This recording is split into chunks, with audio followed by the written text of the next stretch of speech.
Hola, queridos estudiantes, buenas noches.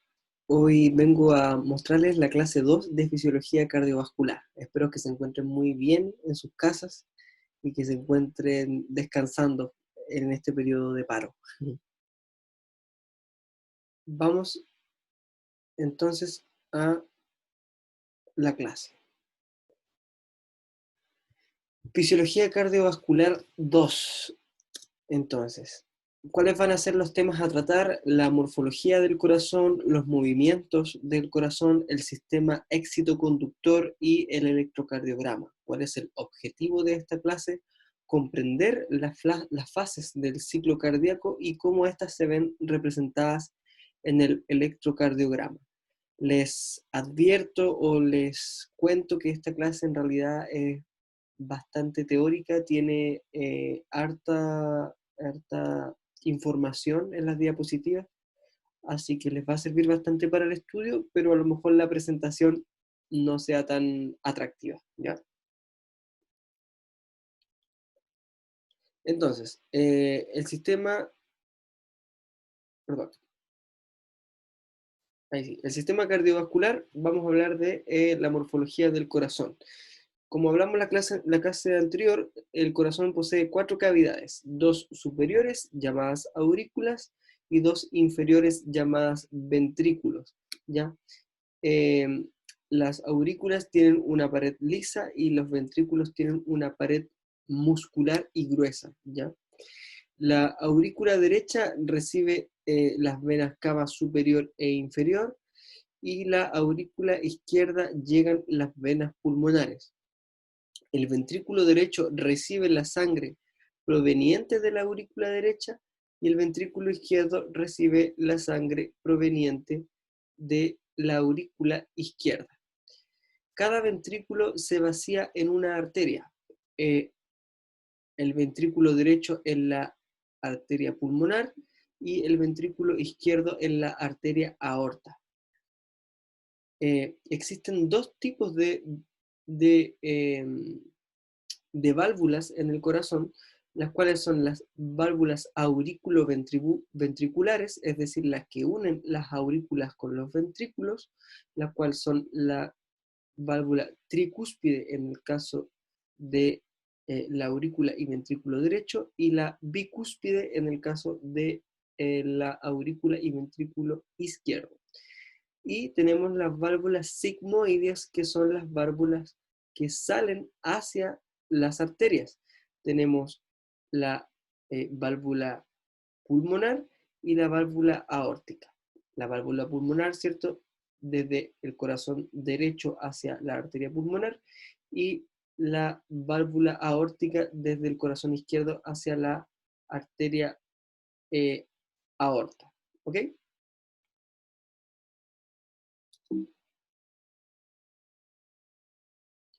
¿Cuáles son los movimientos del corazón?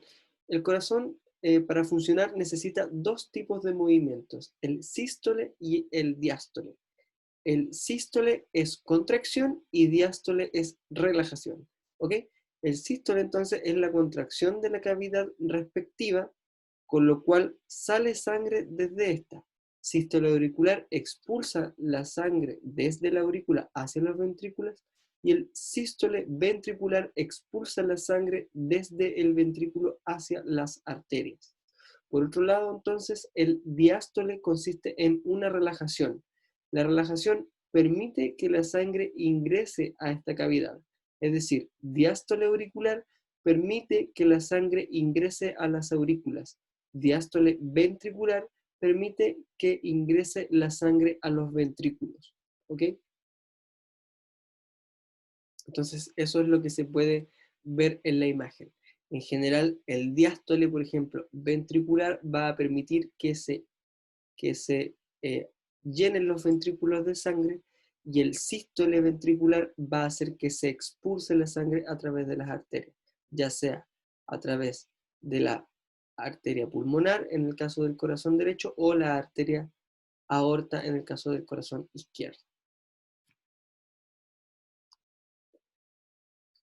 Sístole, contracción; diástole, relajación. Hoy, chiquillos, ahí me caí, voy a corregir la diapo antes de subírsela. No es elajación, es relajación, ¿ya? Y eso es lo que podemos ver en el GIF. Entonces, sístole es la contracción, lo cual determina en el caso de la aurícula que traspase la sangre de la aurícula al ventrículo, y en el caso del ventrículo hacia las arterias. Diástole entonces es relajación muscular, lo cual permite el llenado de la cavidad.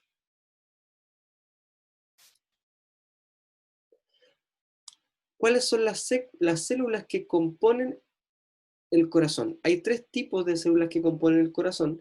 En primer lugar, las células contráctiles, que son las responsables de la contracción del miocardio, ¿ya? Es decir, son las células musculares que componen el miocardio.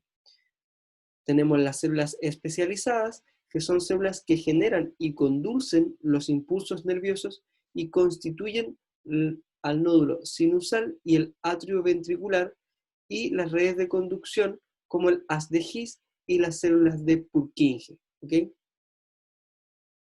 También dentro del corazón tenemos las células endocrinas, las cuales son las que secretan al péptido natriurético atrial.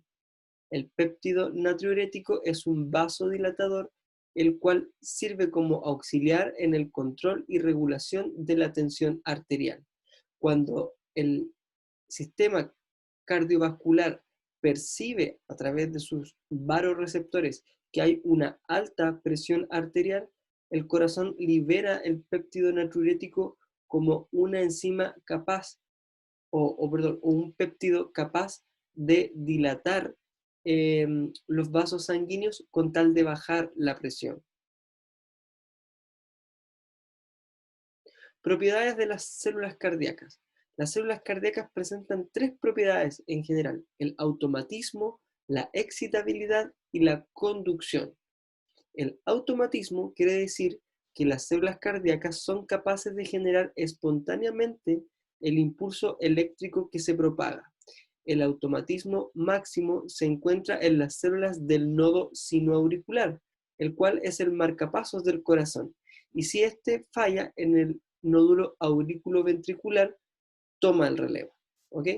Entonces, una de las características principales de las células cardíacas es que son capaces de generar ellas mismas el impulso eléctrico a través del marcapasos natural, que es el nodo sinoauricular, que en caso de que no funcione, se reemplaza por el nódulo aurículo-ventricular. Ahí vamos a ver dónde se ubican estos. Otra propiedad es la excitabilidad. La excitabilidad es la capacidad de responder a un impulso eléctrico. Las células especializadas generan ellas mismas los impulsos, mientras que las contráctiles son estimuladas por los impulsos propagados por las células adyacentes. Existen diferentes fases de excitabilidad diferenciadas por el potencial de acción de las células cardíacas y diferentes periodos refractarios, tiempo requerido para recuperar la excitabilidad. Otra característica de las células cardíacas es la conducción de este impulso eléctrico. Entonces, la conducción es la capacidad de transmitir el impulso eléctrico a las células adyacentes. Las velocidades de conducción normales en las diferentes estructuras cardíacas son las siguientes. En el caso de las aurículas, tienen una transmisión de 1 a 2 metros por segundo, en el nódulo auriculoventricular de 0,02 a 0,05 metros por segundo, esta es de conducción lenta, en el sistema de His-Purkinje de 1,5 a 3,5 metros por segundo, esto es una conducción rápida, y la conducción a través de los ventrículos es de 0,4 metros por segundo. La velocidad de conducción depende de la rapidez del inicio de,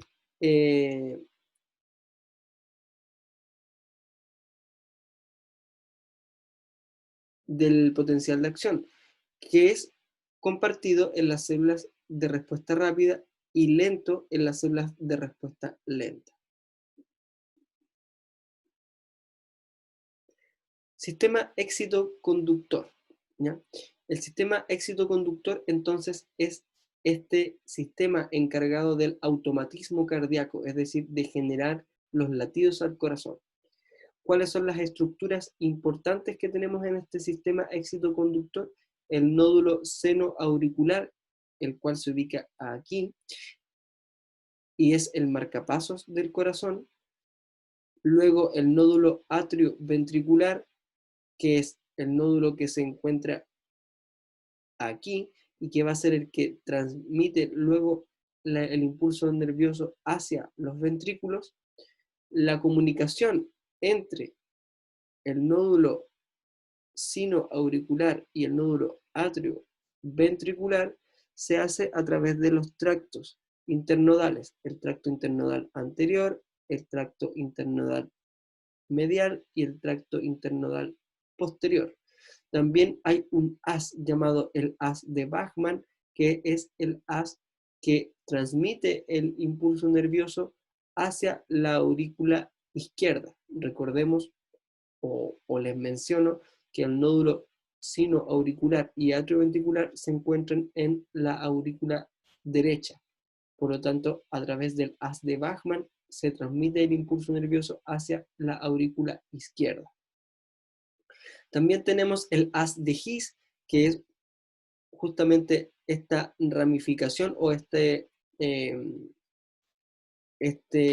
canal, digamos, nervioso que va desde el nódulo atrioventricular hacia los ventrículos, el cual se divide luego en diferentes ramificaciones del haz, la ramificación derecha e izquierda, que forman la red de Purkinje, que es la que al final conduce el impulso nervioso y genera la contracción ventricular completa. ¿Ya? Entonces, el nódulo senoauricular se encuentra en la desembocadura de la vena cava y tiene un ritmo de despolarización de 72 veces por minuto. Eso es lo que determina entonces nuestro ritmo cardíaco. Estas células difunden la excitación a ambas aurículas. El potencial de acción llega simultáneamente a ambas aurículas, provocando su contracción prácticamente al unísono. ¿Qué quiere decir esto entonces? Que tanto la aurícula derecha como la izquierda se contraen al mismo tiempo. Sin embargo, los potenciales de acción de las aurículas no se difunden inmediatamente hacia los ventrículos.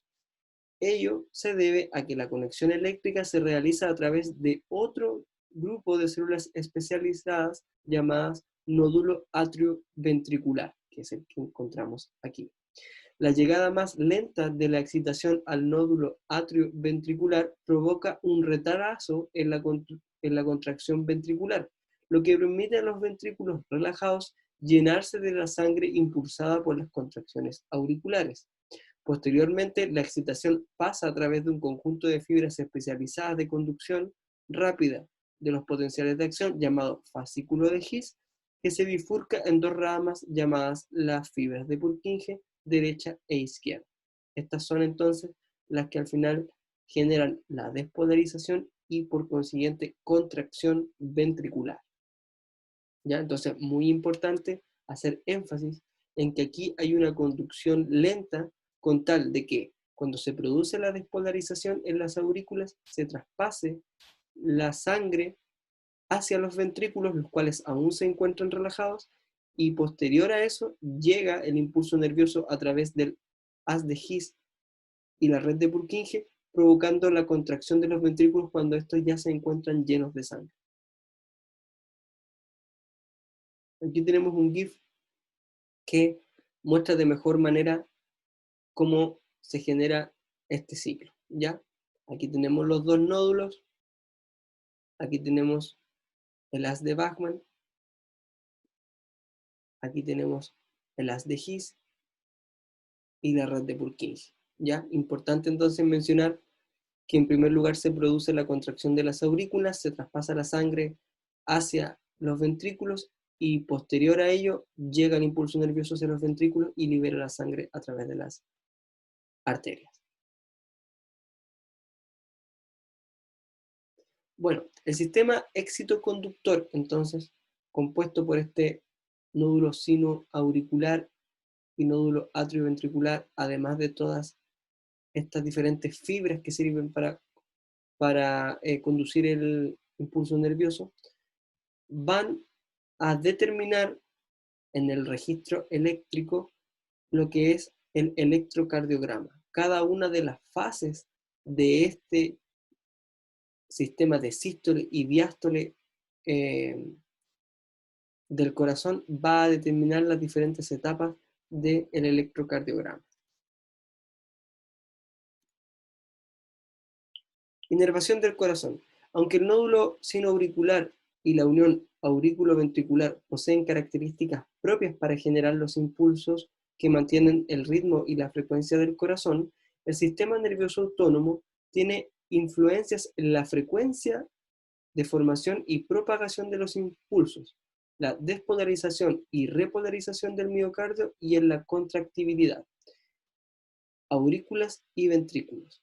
La inervación autónoma del corazón está constituida por el plexo cardíaco, que se forma por fibras del nervio vago, ramas de los nervios recurrentes, ramas de fibras simpáticas de los primeros 4 a 5 ganglios torácicos.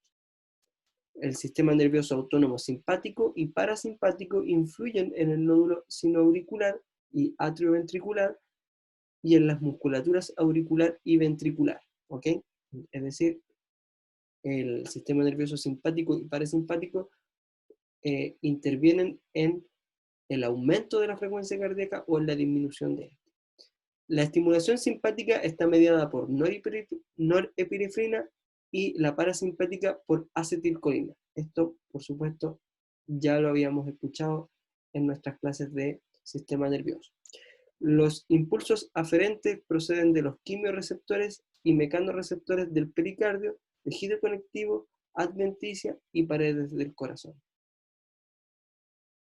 Es decir, lo que quiere decir esta diapositiva en general es que no solamente el sistema, o sea, el corazón se estimula a través de sus nódulos sinoauricular y aurículo-ventricular, y atrioventricular, perdón, sino que también se ve afectado por el sistema nervioso autónomo, el cual aumenta o disminuye la frecuencia cardíaca según las necesidades.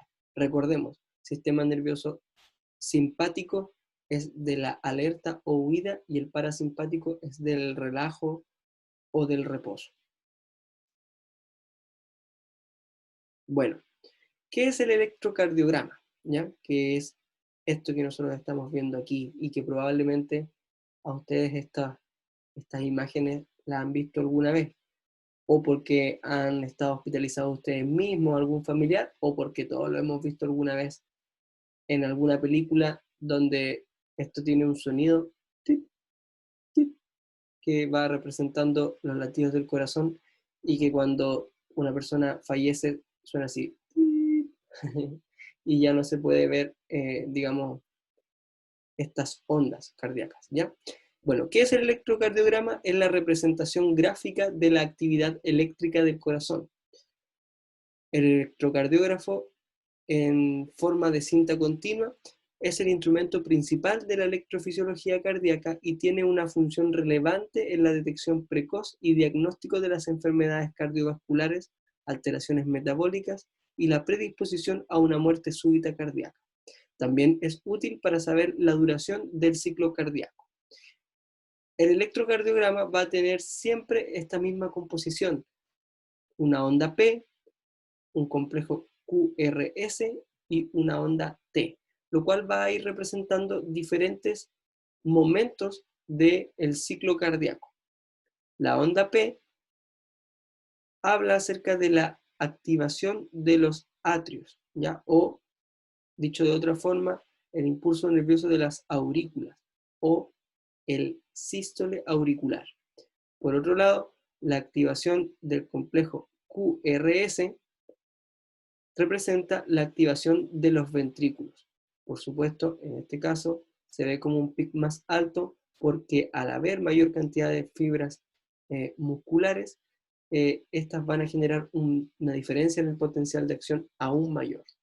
Y luego tenemos la onda T, que es lo que lleva el nombre de onda de recuperación porque es el momento en el cual se repolarizan los ventrículos. Aquí podemos ver diferentes imágenes de los diferentes registros de electrocardiogramas, donde podemos ver un latido normal el cual va a ser periódico y de una manera, digamos, estable. Un latido demasiado lento, perdón, un latido demasiado rápido, que tiene una mayor frecuencia, este ciclo PQRST, en una misma unidad de tiempo, ¿cierto? Nosotros vemos aquí 1, 2, 3, 4, 5, 6 latidos cardíacos, y aquí podemos ver 1, 2, 3, 4, 5, 6, 7, 8, 9 en una misma unidad de tiempo. Ahora, este es un latido lento, por ejemplo, porque tiene 4 latidos dentro de la misma unidad de tiempo. Y por supuesto también se pudiesen registrar latidos irregulares.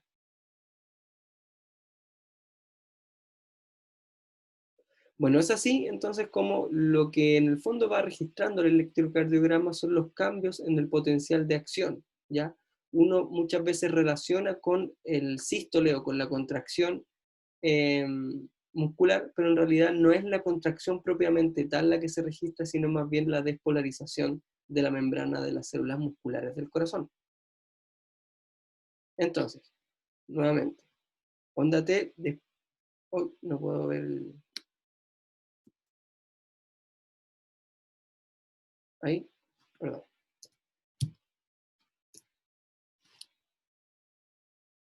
Onda P, despolarización auricular, complejo QRS, despolarización ventricular, y onda T, repolarización de los ventrículos. Eso es, en resumen, las diferentes fases del electrocardiograma. ¿Ya? Ahora sí, vamos a ver esto con un poco mayor detalle. Entonces, el trazado típico de un electrocardiograma lo que registra es un latido de un corazón normal. En una onda P, un complejo QRS y una onda T. La pequeña onda U, que se observa aquí de color morado, generalmente es invisible. Sístole mecánica o contracción ventricular, después del inicio del complejo QRS y culmina justo antes de terminar la onda T. ¿Ya? La diástole, después de iniciarse la onda P. Aquí. Cuando se inicia la onda P, comienza la diástole. Entonces, la onda P, la que podemos ver aquí, corresponde a la despolarización auricular. Resulta de la superposición de la despolarización de la aurícula derecha y la aurícula izquierda. El complejo QRS es la corriente eléctrica que causa la contracción de los ventrículos derecho e izquierdo, o también llamado despolarización ventricular. Es más potente que el de las aurículas y compete a más masa muscular. Produce una mayor deflexión en el electrocardiograma. Claramente es el pic, digamos, de este ciclo que nosotros podemos ver acá. La onda Q, cuando está presente, representa la pequeña corriente horizontal de izquierda a derecha del potencial de acción viajando a través del septum interventricular. Las ondas Q, que son demasiado anchas y profundas, no tienen un origen septal, sino que indican un infarto al miocardio. Las ondas R y S indican una contracción del miocardio. La duración normal es de 60 a 100 milisegundos. ¿Okay? La onda T representa la repolarización de los ventrículos. En la mayoría de las derivaciones, la onda T es positiva. Las ondas T negativas, es decir, que vayan hacia abajo, pueden ser síntomas de enfermedad. El segmento ST conecta el complejo QRS y la onda T. ¿Ya? Es esta parte. Puede estar reducido en la isquemia y elevado en el infarto al miocardio. Su duración aproximadamente es de 0,2 o menos y mide 0,5 milivolt. Intervalo QT corresponde a la despolarización y repolarización ventricular. Se mide desde el principio del complejo QRS hasta el final de la onda T. anormalidades de intervalo QT. Tanto la prolongación del intervalo como el acortamiento pueden ser de origen ventriculares, así como también de alteraciones electrolíticas como la hipocalemia. La hipocalemia se trata de una baja en el potasio sanguíneo.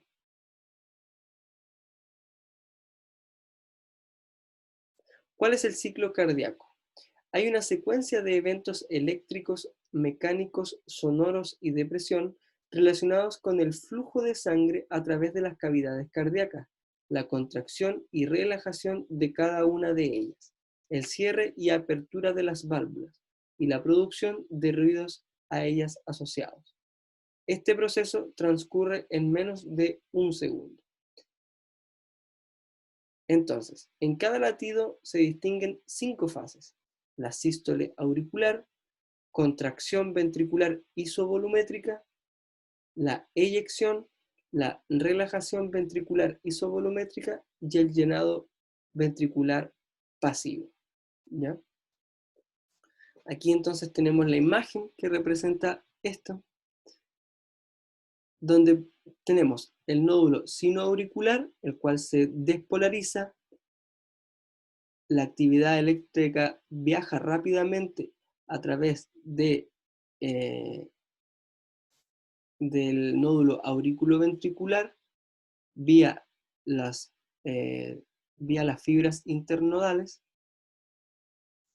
Posterior a eso se produce la despolarización de las aurículas, se produce una conducción lenta desde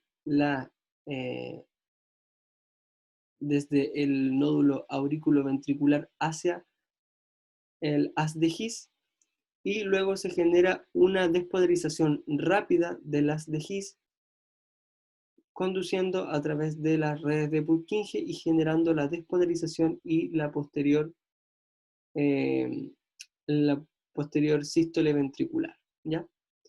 Las 3 primeras fases corresponden a la de sístole, contracción miocárdica, ¿ya?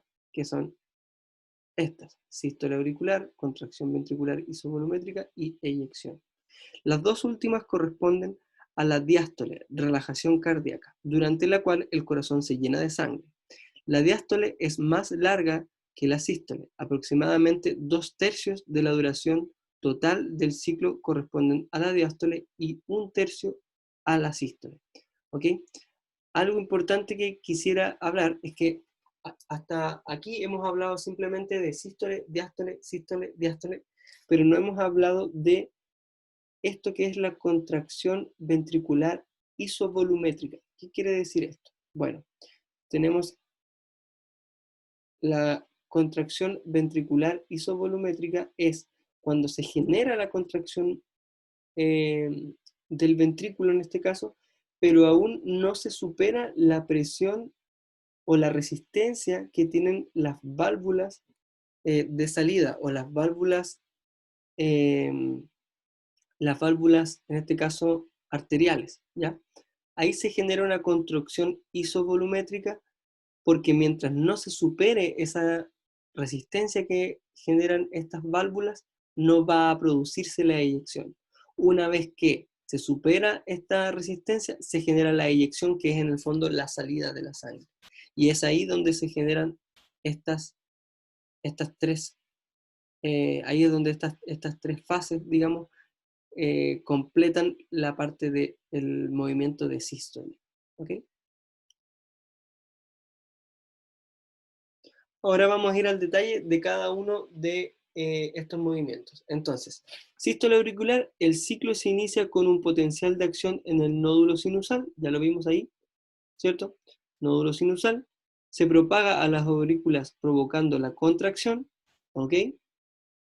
Y se expulsa toda la sangre hacia los ventrículos gracias a las válvulas auriculoventriculares que están abiertas, mientras que las sigmoides se encuentran cerradas. Recordemos, válvulas auriculoventriculares son las que conectan las aurículas con los ventrículos, y las válvulas sigmoides son las que salen desde los ventrículos hacia las arterias.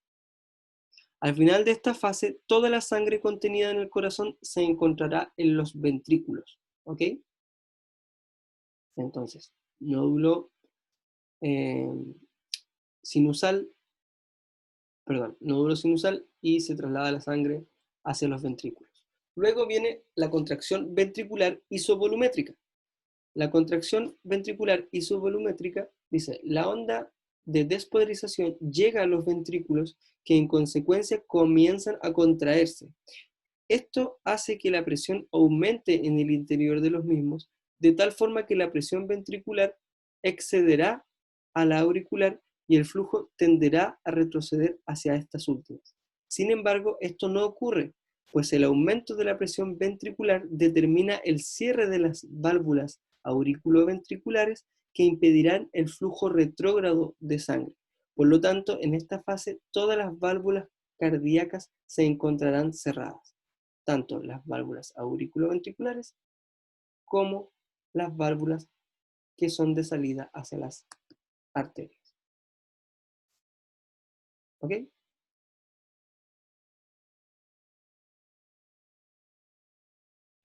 Tercera fase, fase de eyección. La eyección dice, la presión ventricular será mayor que la presión arterial, la presión de la aorta o del tronco pulmonar y de las válvulas sigmoideas, por lo tanto, se abrirán. La presión ventricular irá disminuyendo al aumentar la presión arterial. Esto termina igualando ambas presiones, de modo que parte del flujo no pasará por el gradiente de presión hacia la aorta y el tronco pulmonar, es decir, posterior. En el proceso de eyección hay una parte de sangre que se queda en los ventrículos. El volumen de sangre que queda retenido en el corazón al acabar la eyección se denomina volumen residual. El volumen de sangre eyectado será el volumen sistólico o volumen de latido, el cual aproximadamente son 70 ml.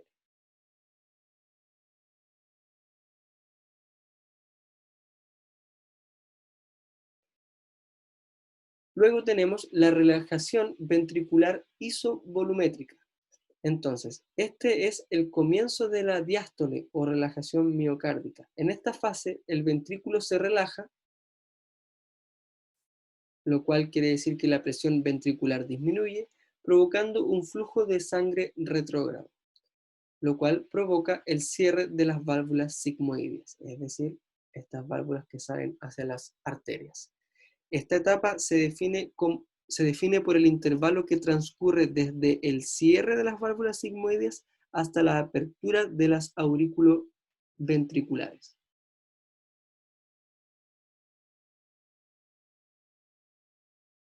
Y por último, el llenado ventricular pasivo.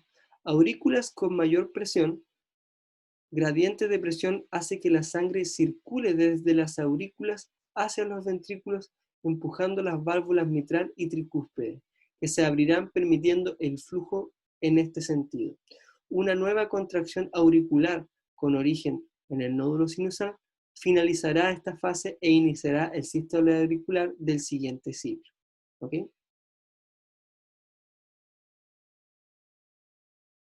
Entonces, ahí podemos ver nuevamente las diferentes fases del electrocardiograma.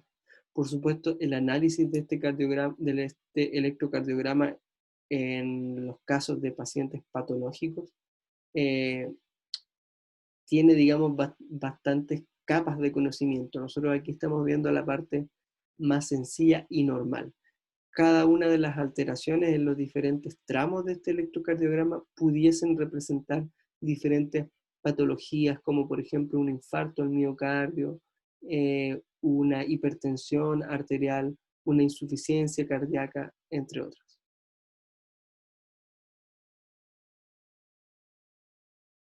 Bueno, es importante recordar que existen diversos determinantes de la función cardíaca que pueden alterar las fases del ciclo. La precarga depende del volumen del ventrículo al final de la diástole. La poscarga representa la presión aórtica en contra de la que el ventrículo debe contraerse. El inotropismo corresponde a la fuerza intrínseca que genera el ventrículo en cada contracción como bomba mecánica. La distensibilidad se refiere a la capacidad que el ventrículo tiene de expandirse y llenarse durante la diástole. La frecuencia cardíaca es el número de ciclos cardíacos por unidad de tiempo. El ciclo se repite unas 72 veces por minuto, pero puede incrementarse o ralentizarse según las necesidades del organismo a través del sistema nervioso. Bueno chicos, entonces los temas a tratar de esta clase fueron la morfología del corazón, los movimientos del corazón, el sistema excitoconductor y el electrocardiograma. Sé que esta clase es un poco densa en cuanto a los contenidos. Se ven también las diapositivas con bastante más texto de lo habitual, pero no se preocupen porque esta clase también tenemos un práctico donde vemos específicamente el electrocardiograma, y es por eso que estimé necesario, digamos, tener un buen material de apoyo con el cual ustedes puedan estudiar. Las referencias y el final de la clase. Ahí está.